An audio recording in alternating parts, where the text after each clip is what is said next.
Film की शुरुआत में हम दक्षिण पूर्व एशिया के एक जंगल को देखते हैं जहां अमेरिकी मजदूरों का एक समूह पेड़ों को काट रहा है। एक मजदूर को महसूस होता है कि कोई उसे जंगल से देख रहा है। जब वह आगे देखता है तो उसे एक अजीब आदमी दिखाई देता है तो तुरंत एक पेड़ के पीछे छिप जाता है। जिज्ञासा से भरा मजदूर उस ओर जाने का विचार करता है, लेकिन तभी उसका साथी उसे रोक देता है और याद दिलाता है कि उनके पास आज सामान्य से अधिक काम है। वे काम में व्यस्त हो जाते हैं, लेकिन जिज्ञासु मजदूर जंगल की ओर बढ़ता है। इससे पहले कि वह कुछ और देख सके, कोई रहस्यमय शक्ति उसे मार देती है। जो कुछ उसने देखा उससे स्तब्ध होकर दूसरा मजदूर खून से सना अपने दोस्त का हेलमेट पाता है। उसे एहसास होता है कि उसके दोस्त की हत्या कर दी गई है। तभी उसे महसूस होता है कि कोई उसके आसपास मौजूद है और वह दौड़ने लगता है। भागते भागते वह लगभग एक जाल में गिरने ही वाला होता है, लेकिन किसी तरह खुद को बचा लेता है। जैसे ही वह भागने की कोशिश करता है, वह एक रस्सी के जाल में फंस जाता है और उल्टा लटक जाता है।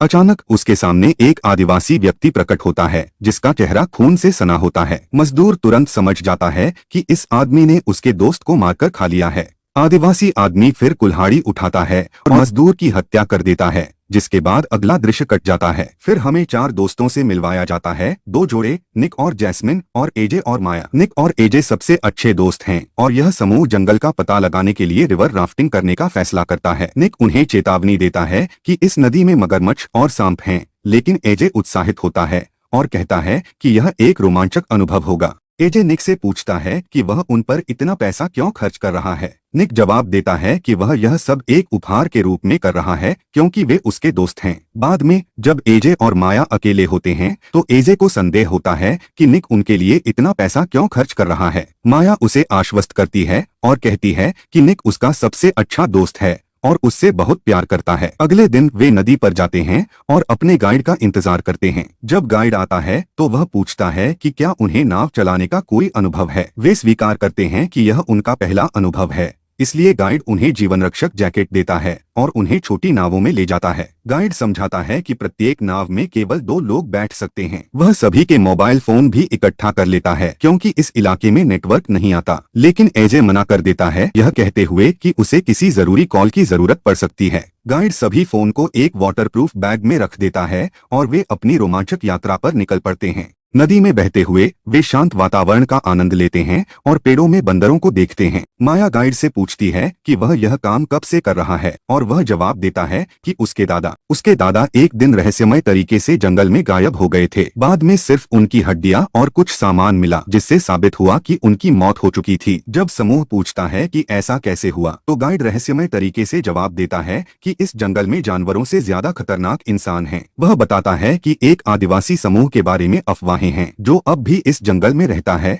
और नरभक्षी होने के लिए जाना जाता है। जब समूह पूछता है कि क्या उसने उन्हें कभी देखा है तो वह कहता है कि नहीं। कुछ समय बाद वे आराम करने के लिए रुकते हैं और जैस्मिन एक तरफ जाकर उल्टी करने लगती है। निक दौड़कर उसे देखने जाता है और हमें पता चलता है कि जैस्मिन गर्भवती है। हालांकि निक इस खबर से खुश नहीं लगता। क्यों, यह बाद में पता चलेगा, तो बने रहें। इस बीच जंगल के दूसरे हिस्से में एक बाइकर कपल अपनी सवारी का आनंद ले रहा है। वे सोशल मीडिया पर लाइव जाते हैं और अपने रोमांच को बड़ी संख्या में दर्शकों के साथ साझा करते हैं। जैसे ही लड़का जंगल में तेज रफ्तार से बाइक चलाता है, अचानक एक छिपी हुई तार से टकरा जाता है जिससे उसका गला कट जाता है और वह तुरंत मर जाता है। उसकी गर्लफ्रेंड जो इस हादसे से अनजान होती है उसे ढूंढने लगती है। जब उसे उसका निर्जीव शरीर मिलता है तो वह घबराकर भागने लगती है और अंततः एक अंधेरी गुफा में गिर जाती है। वह अपनी सराउंडिंग्स देखने के लिए माचिस जलाती है और दीवारों पर अजीब चित्रों के साथ खून के धब्बे देखती है। उसे एहसास होता है कि यह जगह बेहद खतरनाक है। वह मुड़कर बाहर जाने की कोशिश करती है, लेकिन उसे महसूस होता है कि कोई उसके पीछे खड़ा है। जब वह पीछे मुड़कर देखती है तो वहाँ कोई नहीं होता। डर से कांपते हुए वह अपना फोन निकालती है और एक वीडियो रिकॉर्ड करती है जिसमें वह लोगों से गुजारिश करती है कि अगर किसी को यह फोन मिले तो वे उसकी मां तक उसका संदेश पहुंचा दें।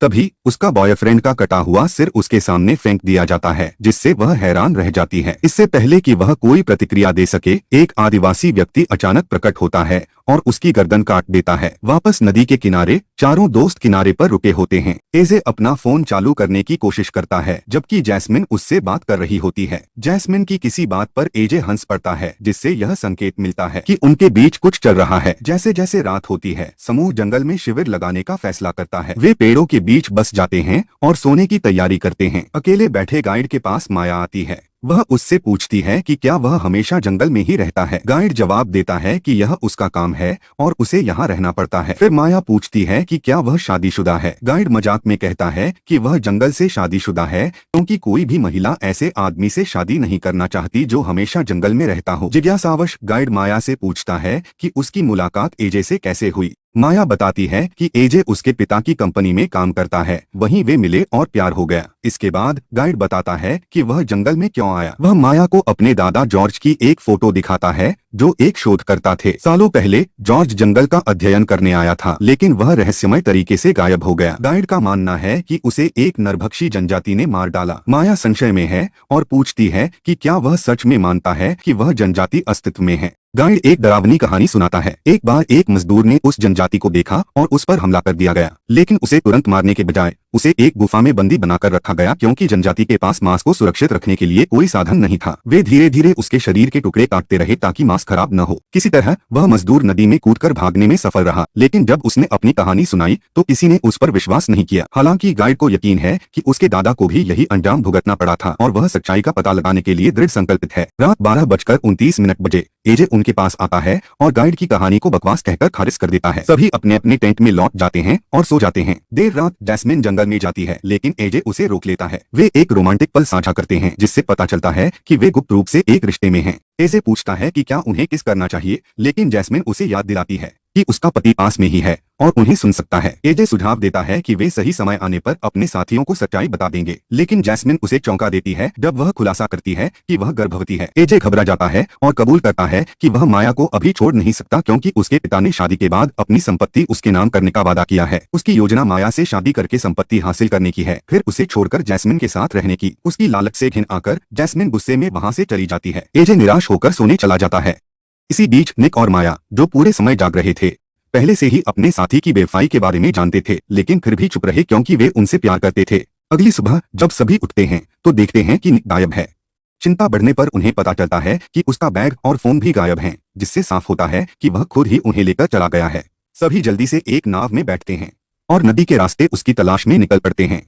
कुछ समय बाद उन्हें निक की नाव दिखाई देती है और वे उस इलाके में खोजबीन शुरू कर देते हैं। उधर गाइड, जो पीछे रह गया था, जंगल से अजीब आवाजें सुनता है। खतरे का आभास होते ही वह सतर्क होकर अपनी छुरी निकालता है और धीरे धीरे आगे बढ़ता है। कुछ ही देर में उसे इंसानों के कपड़ों से बनाए गए अजीबोगरीब कठपुतलियों के समूह का सामना होता है, जिनमें से एक कठपुतली उसके दादा के पुराने कपड़े पहने होती है। वह समझ जाता है कि आदिवासी शायद उसके दादा की हत्या कर चुके हैं। तभी एक आदिवासी योद्धा प्रकट होता है। भयभीत होकर गाइड नदी की ओर भागता है, लेकिन एक और आदिवासी उस पर घात लगाकर हमला करता है और उसका गला काट देता है, जिससे उसकी तुरंत मौत हो जाती है। इस बीच बाकी समूह निक के रास्ते का पीछा करते हुए एक अंधेरी गुफा में पहुंचता है, जहां उन्हें एक बाइकर का हेलमेट मिलता है, लेकिन उसमें सिर नहीं होता। अचानक निक बाहर कूदकर उन्हें डरा देता है और जोर देकर कहता है कि वह ठीक है। वह दावा करता है कि वह केवल एक महत्वपूर्ण फोन कॉल करने के लिए गया था। बाकी सभी उसे बिना बताए गायब होने के लिए डांटते हैं, लेकिन निक इसे हल्के में लेते हुए कहता है कि उसे बस कुछ समय अकेले चाहिए था। वापसी के रास्ते में निक और एजे के बीच तीखी बहस हो जाती है। निक एजे को चिढ़ाते हुए संकेत देता है कि वह उसके गुप्त अफेयर के बारे में जानता है। एजे यह महसूस करके कि निक सब कुछ जानता है, निराश दिखता है, लेकिन फिर भी उसके साथ चलता रहता है।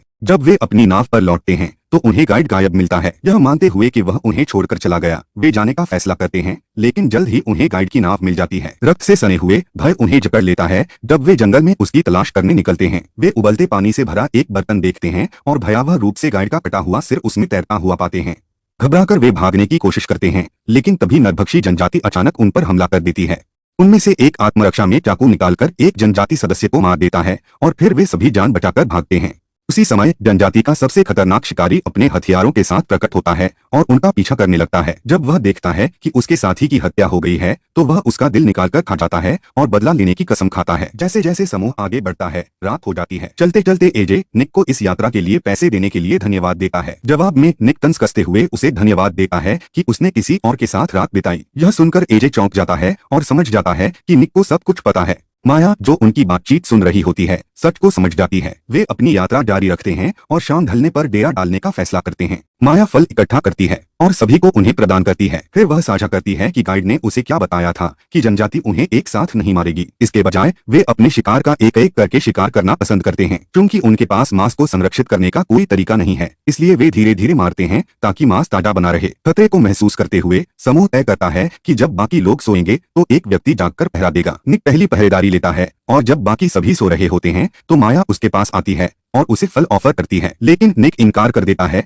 यह कहते हुए कि उसे भूख नहीं है। माया उसे आश्वस्त करती है कि अगर वे नदी की ओर बढ़ते रहेंगे तो वे बच निकलेंगे, लेकिन निक संदेह से भरा खुलासा करता है कि उसे नहीं लगता कि वे जीवित बचेंगे, खासकर क्योंकि उसकी पत्नी जैस्मिन गर्भवती है और तेज नहीं भाग सकती। फिर एक चौंकाने वाले स्वीकारोक्ति में वह कबूल करता है कि बच्चा उसका नहीं है। माया उसे बताती है कि उसे पहले से ही पता था, लेकिन वह उसे चिंता न करने के लिए कहती है और वादा करती है कि वह जैस्मिन का ख्याल रखेगी। उनकी बातचीत के बाद दोनों सो जाते हैं। उसी रात एजे अपनी बारी पर पहरा देने के लिए जागता है। जैसे ही मच्छर उसे बेरहमी से काटने लगते हैं, वह उनसे बचने के लिए अपने शरीर पर कीचड़ लगा लेता है। तभी वह एक भयावह चीज देखता है, जनजाति का शिकारी आ चुका है।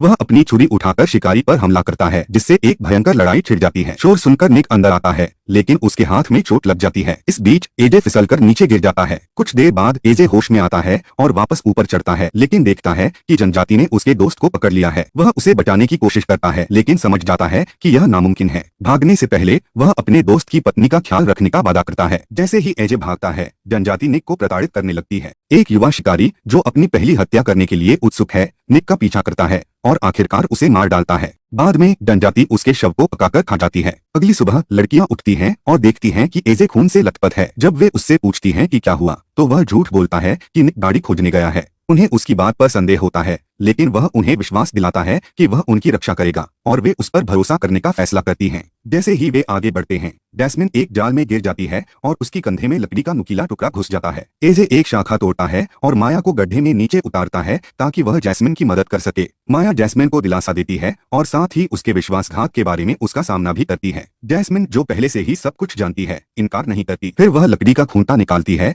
और माया की मदद से बाहर चढ़ जाती है। तीनों लोग अपनी भागने की कोशिश जारी रखते हैं और जल्द ही एक पहाड़ी के किनारे पहुंच जाते हैं। कोई और रास्ता न होने के कारण वे नीचे नदी में कूद जाते हैं और एक नाव पाते हैं। जैसे ही वे निकलते हैं, एजे को खतरे का एहसास होता है और वह जांच करने का फैसला करता है। वह अपने फोन पर एक संदेश रिकॉर्ड करता है, उसे एक पेड़ में रखता है और ऑडियो चलाता है। शिकारी वहां पहुंचता है, लेकिन उसे एजे के बजाय सिर्फ फोन मिलता है। इस मौके का फायदा उठाकर एजे उस पर हमला कर देता है, लेकिन शिकारी बेहद ताकतवर होता है। वह एजे को रस्सी से गला घोंटकर लटका देता है।